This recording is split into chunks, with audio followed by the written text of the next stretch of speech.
Mikir. Maka saudara-saudara beribadah mendengar firman Tuhan, saudara pikir betul, harus mengerti betul.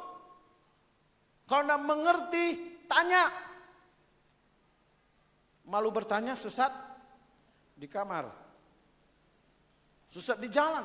Tanya. Yesus pun dalam setiap kali pengajarannya, dia selalu memberi perumpamaan supaya orang mikir. Mengerti betul. Apa yang Tuhan mau, siapa Yesus itu, pikir. Saudara-saudara, murid-murid itu ikut Tuhan Yesus 3 tahun, tetap tidak mengerti siapa dia. Saudara dan saya 7 hari sibuk, baru hari yang ke-7 ibadah. Senin sampai Sabtu tidak baca Alkitab. Modal hanya hari Minggu. Itu artinya saudara makan 1 kali, 1 piring mungkin 10. Makan 1 kali 10 piring untuk 1 minggu. Pada hari Jumat atau hari Sabtu disentuh aja jatuh sudah. Saudara perhatikan baik-baik. Apa yang Yesus mau ajarkan di sini? Ketika orang itu bertanya, "Guru, apa yang harus kuperbuat supaya aku memperoleh hidup yang kekal?" Saudara, Tuhan Yesus tidak bilang Tuhan Yesus tidak koreksi ya. Kalau saya langsung koreksi, maaf ya. Mas, pertanyaannya salah mas.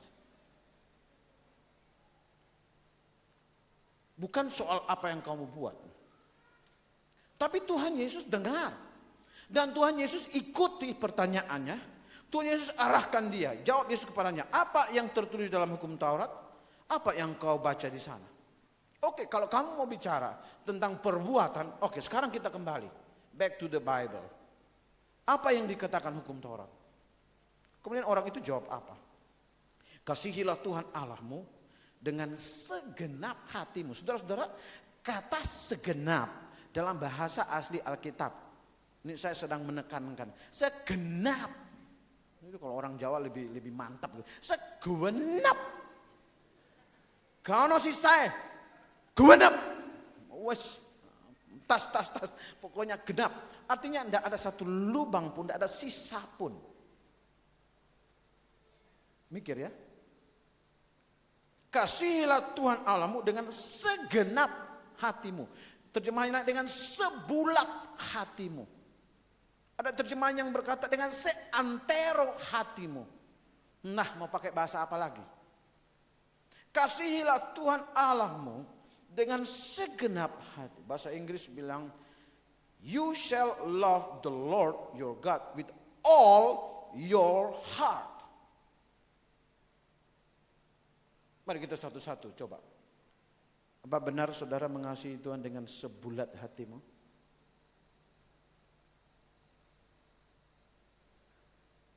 Masing-masing tanya, apa benar? Atau bilang mengasihi Tuhan tapi masih yang lain juga? Katanya mengasihi Tuhan tapi masih begini, masih begitu. Ini tidak bulat.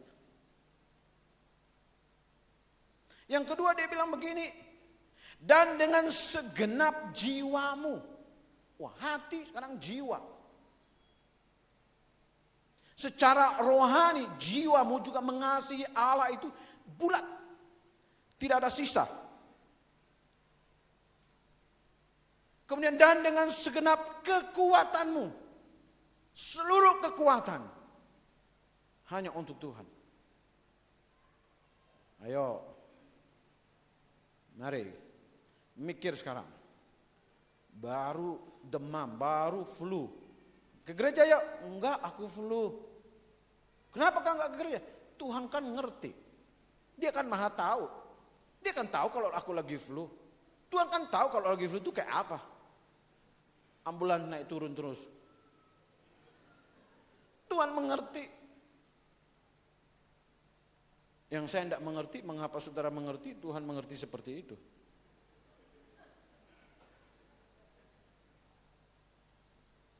Dengan sekedap akal budimu. Terjemahan yang paling bebas, dengan segenap otakmu. Di mana otak itu? Otak itu di mana? Sini. Aku nggak habis pikir. Otak itu di sini. Aku nggak habis mikir. Kita seringkali disconnect itu antara tangan dan mulut dan di dalam. Nunjuk sering salah-salah kan? Hati saya hancur Pak. Di tengah. Hati saya hancur Pak. Bukan di situ. Di mana hati? Ketika orang itu jawab. Tetapi untuk membenarkan dirinya orang itu berkata kepada Yesus. Dan siapakah sesamaku manusia? Nah saudara perhatikan. Bicara soal mengasihi Allah dengan hati, jiwa, akal budi, kekuatan. Dia tidak bisa menghindar. Dia mau diskusi soal itu. Pasti tidak ada jawaban. Oleh karena itu dia lari, dia mundur. Kalau begitu Tuhan, siapa sesamaku?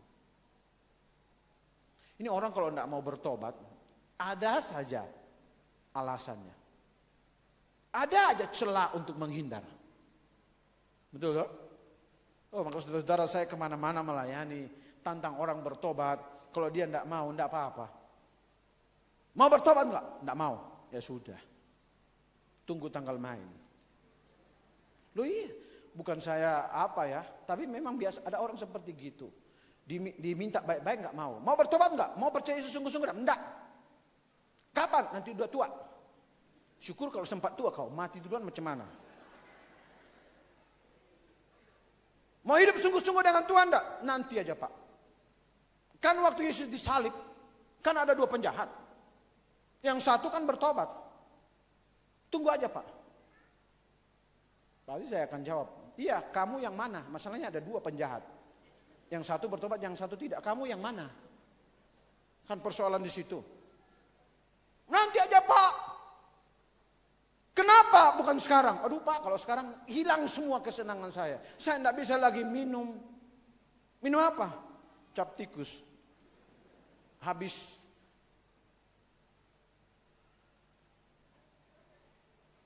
Satu botol masih aman. 2 botol mulai reaksi. 3 botol jadi tikus merayap. Nah orang udah mabuk. Maka itu di Amerika untuk ngetes driver yang mabuk, bagus itu. Ada garis jalan, disuruh dia jalan di situ. Jadi tahu dia mabuk, gampang. Kalau dia mabuk pasti. Saya bikin begini bukan karena pengalaman ya. Saya belum pernah mabuk. Pasti tidak bisa ikut garis itu. Saudara-saudara yang saya kasih dalam Tuhan Yesus. Orang selalu punya alasan. Manusia punya 1001 macam alasan. Orang ini ahli Taurat loh. Tahu kitab suci. Banyak orang yang tahu firman Tuhan. Pakai firman untuk menghindar. Oh firman Tuhan jelas. Dia kan, oh jangan gitu dong nafsirnya. Jadi nafsirnya gimana? Begini nafsirnya.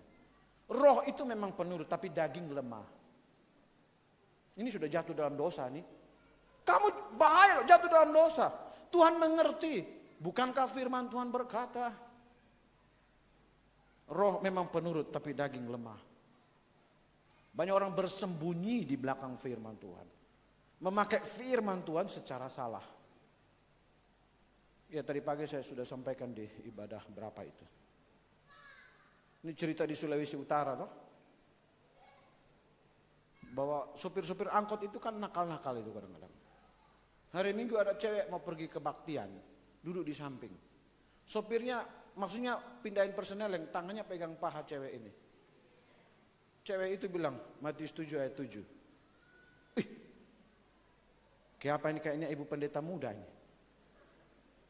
Tapi dia penasaran. Sampai rumah dia buka Alkitab, Matius 7 ayat 7 itu apa? Begitu dia buka Alkitab, mintalah maka akan diberi. Aduh, coba kita hafal itu ayat. Ayah, repot. Jangan pakai ayat itu ya, sembarangan. Kenapa nggak namanya menyesal? Kita baru tahu no.